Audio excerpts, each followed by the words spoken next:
here's your Trump tracker update for Tuesday, the 30th of September. It's a big one today.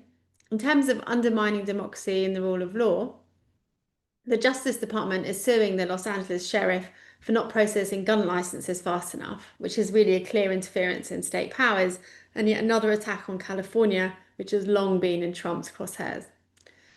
In Nevada, the federal prosecutor is pushing the FBI to investigate long debunked and completely false Republican claims of voter fraud in the 2020 election, presumably in an effort to sway future elections in the state.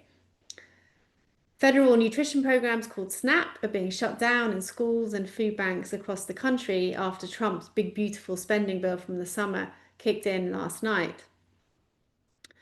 And speaking of last night, we had the federal shutdown. Now, there was a petition to force the House vote on releasing the Epstein files. It needed one more vote, but Republicans refused to swear in a newly elected Democrat before the shutdown, so that's delayed the release of any files. Trump also said the shutdown lets him fire federal workers en masse and to cut social programs. And federal departments are directly blaming the Democrats for the shutdown in emails to staff, which is a clear violation of the Hatch Act, which says that departments have to remain neutral.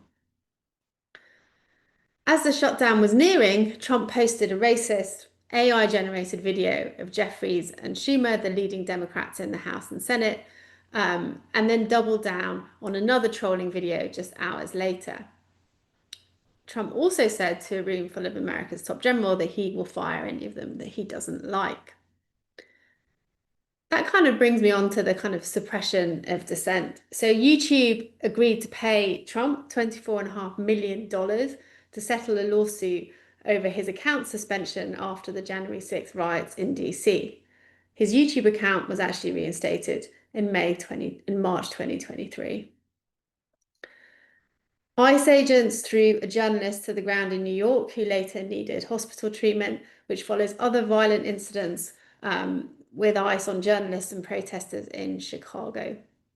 Trump also told military leaders that Democrat cities should be used as training grounds and soldiers should do whatever the hell they want if they were met with resistance.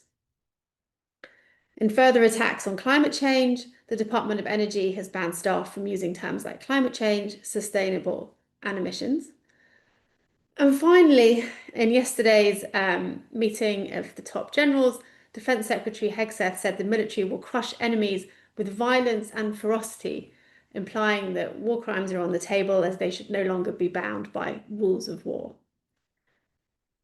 So that's today's snapshot. Follow for more and stay informed.